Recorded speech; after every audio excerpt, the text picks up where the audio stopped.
Bakunzi bashimirwa TV mumeze mute abari mu majyaruguru burasirazuba n'iburengerazuba n'amajyepfo n'amajyaruguru kanizere ko mugiye kuzajya munogerwa nibwo turagezaho umunsi ku munsi isaha ku isaha. Ndakeka ko mumeze neza n'uburi twagarutse muri politike kugira ngo tubagezeho amakuru meza kandi amakuru yizewe kandi amakuru y'ako kanya ashyushye kandi atari yahora. Tuguhaye ikaze mutume rwacu turi kumwe aka kanya. Yego murakoze cyane. Amakuru rero hano ni menshi sinzi ngo turayahera he, ariko ndi kubona hano amakuru ari kutugeraho kano kanya ahari wabanza tukabanza tukayacishamo ijisho kugira ngo turebe uko byifashe. Ni hano hirya rero mu burasirazuba bwa Repubulika ya Demokarasi ya Kongo, amakuru ariho atugeraho ari kuvuga ko ihuriro rishya rya Joseph Kabila rigiye gutangira igikorwa gikomeye cya diplomasi kuri leta ya Kinshasa. Ibi bimeze bite rero?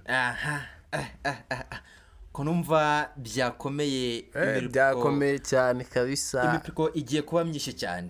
Joseph Kabila yigarukiye ubwe. Ni ihuriro rishya rero yise Mouvement Sauveur la République Démocratique du Congo ry'abatavuga rumwe n'ubutegetsi bwa Kinshasa, ryavukiye i Nairobi muri Kenya. Ryatangaje ko rigiye gukora igikorwa gikomeye cya diplomasi muri Afurika no ku isi kugira ngo risobanure kandi rikemure ibibazo by'urusobe rivuga ko Kongo irimo kandi rikureho ngo ubutegetsi igitugu uburiho. Ndakeka ubwo butegetsi n'ubundi nkuko tubizi ni ubutegetsi bwa uriya perezida Tshisekedi. Ni perezida Tshisekedi n'ubundi. Abantu benshi bavuga ko imiyoborere myinshi ari igitugu.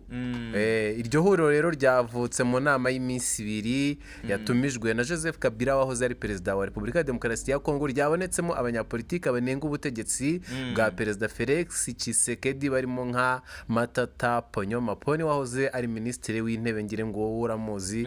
Uyu we yigeze no kurirwaho irengero kuva yakatirwa n'inkiko. Ahubwo se nigeze kumva bavuga ngo hari igihe bigeze kumubika yapfuye babeshyara.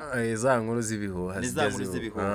Habonetse kandi abandi nka Moise Nyarugabo, Franka Diongo, Setiki Koni, uwo nawe yamaze igihe afunze umwaka ushize.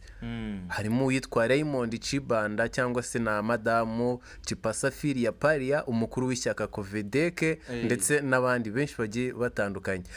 Ibi bintu rero by'iri shyaka rya Joseph Kabila urabyumva gute Patrick? Iri shyaka rero rya Kabila banditse iri tangazo bakurikije ko ejo bigize gusohora nyine aba twabyita nk'ibihangange cyangwa nk'ibyihebe, harimo na Kabila ngira ngo urabizi. Wese twavuga ko ari ibyihebe, ariko se Kabila ashagwiri ku butegetsi bwa Tshisekedi nk'uko biri kugenda bigaragara. Ariko yatangiye gushyiramo umuvuduko cyangwa uko twabyita nk'ingufu zikomeye cyane.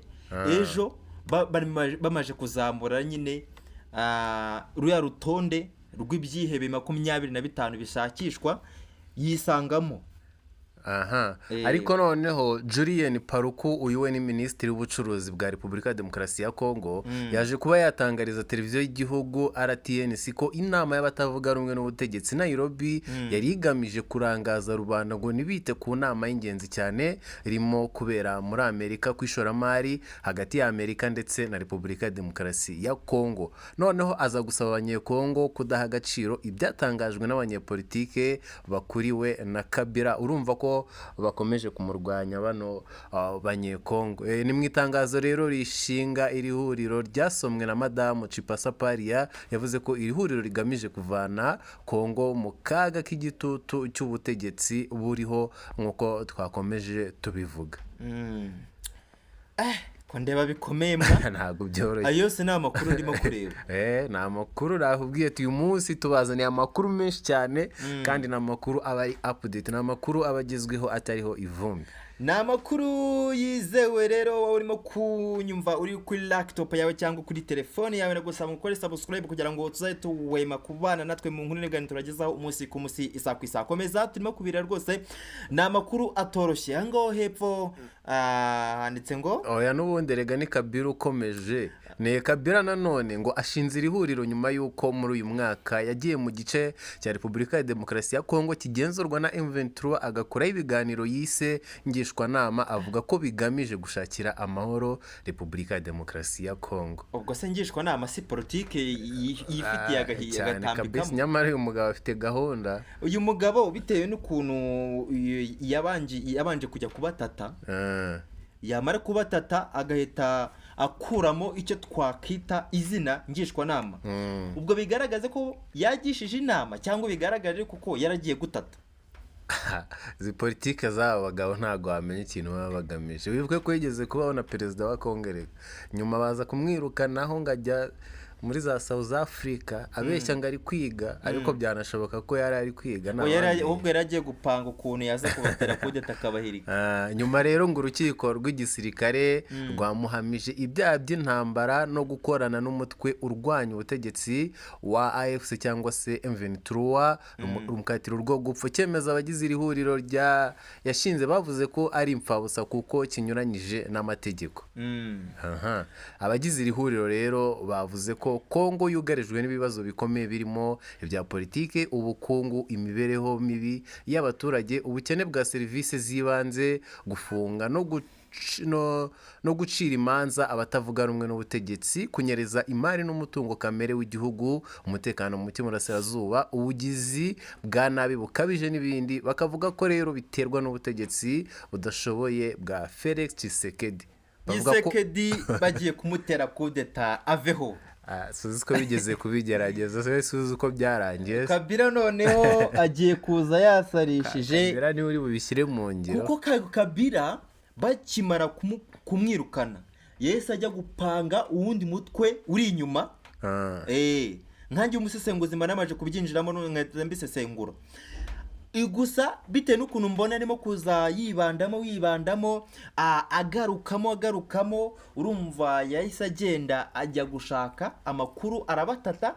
Amaje kubatata rero none arimo kugenda yinjiramo 99% cyangwa 95% arimo gushaka ukuntu yakinjiramo akabatera kudeta. Ngiye nk'ukuntu ndimo kubyumva urabyumva gute? Reka tubitega amaso ntawamenya kuko urabizi ko bushize Tshisekedi n'ubundi bari bagiye kumukorera kudeta. Bamukoreye kudeta rero irapfa ariko Kabila we ntacyo nabivuga bireka tubihanga amaso. Ubu se nkawe muvandimwe cyangwa umunyamakuru mugenzi wanjye wowe ubutegetsi bwa Perezida Tshisekedi urabona gute? Ubu ngubu buri marembera nanjye ko mbibona kuko yaba M23 ishaka kumukuraho yaba Joseph Kabila ariko n'ubundi Joseph Kabila ashyigikiwe na M23 n'ubundi twavuga ko bafatanye.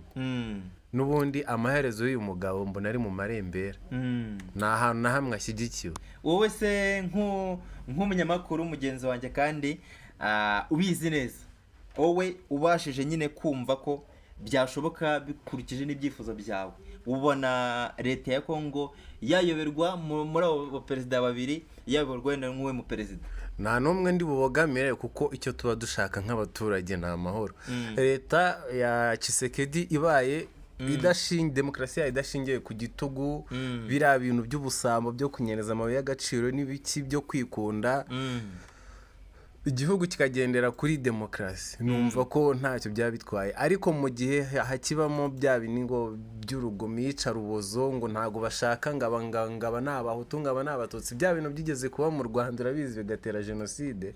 Kongo naho haracyabamo ibyo bintu by'amoko, ni naho bihera bavuga ngo bano bantu bari mu gice cya Repubulika cya Kivu y'Amajyaruguru kwanza ngo ni Abanyarwanda ngo nibatahe iwabo ngo ntago abashaka, bagashaka no kwirukana Abanyamurenge.